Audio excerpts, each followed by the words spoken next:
Hari ini saya mau bicara banyak perkara mengenai perkara-perkara yang nggak kelihatan.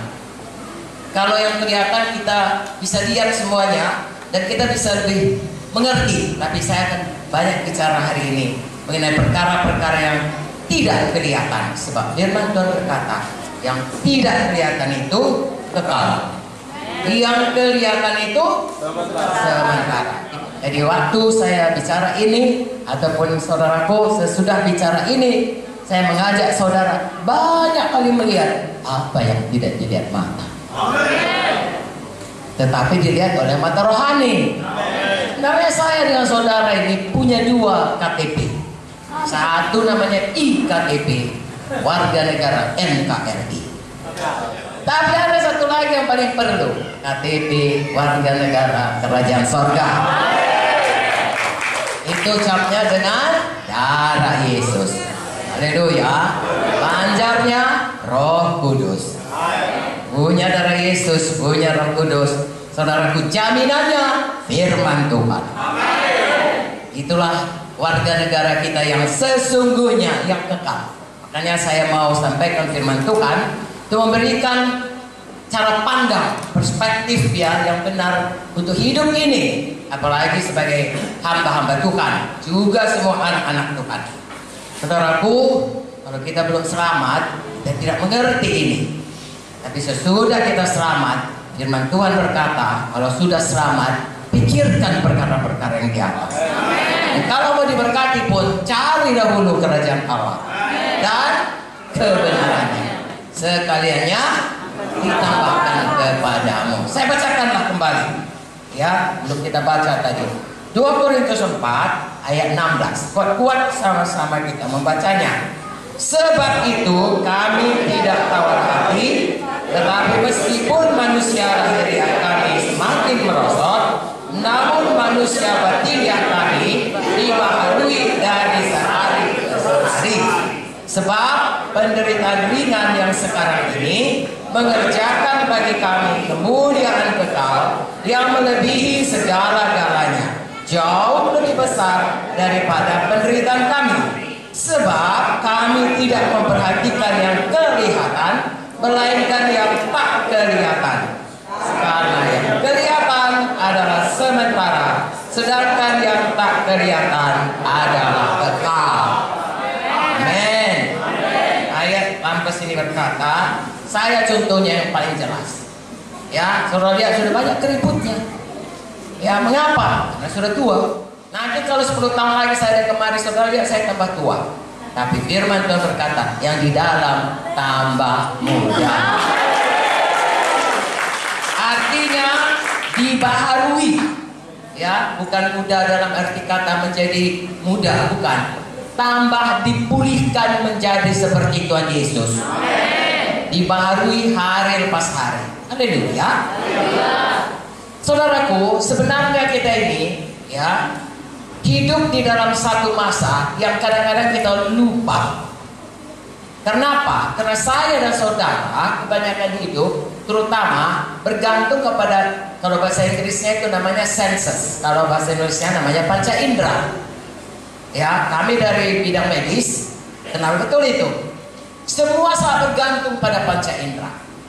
Kalau dia melihat suaminya tidak baik atau anaknya tidak baik, saudaraku, ya, atau dia saudaraku melihat balasan ataupun laporan daripada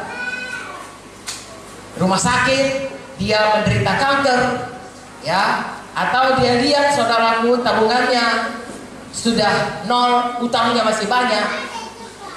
Itu yang dilihat dengan mata sangat mempengaruhi seluruh hidup ini. Langsung datang khawatirnya, tidak lama datang mahnya, besoknya lagi datang darah tingginya, lusanya kumat reumatiknya. Jadi saudaraku, kalau kita manusia badan ini suka kali bergantung kepada panca indera, sesudah lahir baru berubah. Amin. Haleluya. Firman Tuhan berkata, kita buka lagi Kolose 3. Mari kita baca Kolose 3 ayat 1. Karena itu, kalau kamu dibangkitkan bersama dengan Kristus, Carilah perkara yang di atas, di mana Kristus ada, duduk di sebelah kanan Allah. Pikirkanlah perkara yang di atas, bukan yang di bumi. Sebab kamu telah mati dan hidupmu tersembunyi bersama dengan Kristus di dalam Allah.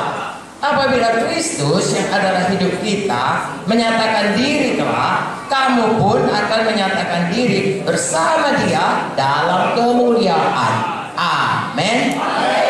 Pada waktu kita dibaptis, itu satu nazar atau satu, kalau orang Kristen tidak bersumpah, satu janji, satu proklamasi, satu pernyataan ya kepada Tuhan, kepada sesama anak Tuhan di gereja, karena kita lakukan itu di gereja, saudaraku. Artinya walaupun di sungai itu gereja yang membaptiskan kita, ya, dan kepada setan. Itulah isi dunia ini, ya. Satu Tuhan, satu setan, habis itu manusia. Apakah yang kita proklamirkan pada waktu kita ditanamkan, diselamkan, dibaptiskan? Baptiso itu artinya ditanam, dikubur, diselamkan, artinya ditenggelamkan. Karena itu Roma 6 ayat 3-4 berkata, kita pada waktu dibaptis, kita memproklamirkan bahwasanya kita sudah mati bersama Yesus. Pada waktu Yesus mati, dikubur, kita juga di situ. Kita yang mana? Manusia lama, yang dulu hidup dalam dosa, yang sebelum kita selamat. Tertanamkan itu bersama dengan baptisan itu. Tidak mau lagi kita, jangan lagi bangkitkan saudaraku. Kalau sudah ditanam, ada orang lihat orang kalau mayat dibangkitkan lagi? Tidak saudaraku. Kalau sudah ditanam ya sudah ditanam. Dan pada waktu kita bangkit, itu artinya kita proklamirkan, aku bukan yang dulu lagi, aku sudah kejadian baru. Aku hidup dalam hidup yang baru di dalam Yesus. Haleluya. Makanya kalau pendeta mendoakan saudara waktu baptisan, kami membaptiskan saudara ke dalam kematiannya, ya. Oleh karena dan dibangkitkan kemuliaan Bapa, saudara dibangkitkan pada satu hidup yang baru dalam Tuhan Yesus. Sebagaimana Kristus bangkit pada satu hidup yang baru, tubuh yang baru, tubuh yang mulia, kita pun bangkit kepada hidup yang baru. Sayang, jangan lagi hidup lama. Mari hidup baru. Dalam Alkitab ini banyak diterangkan apa itu hidup lama, apa itu baru. Dengan singkat saya katakan, hidup lama itu hamba dosa, hidup baru itu hamba Yesus. Haleluya.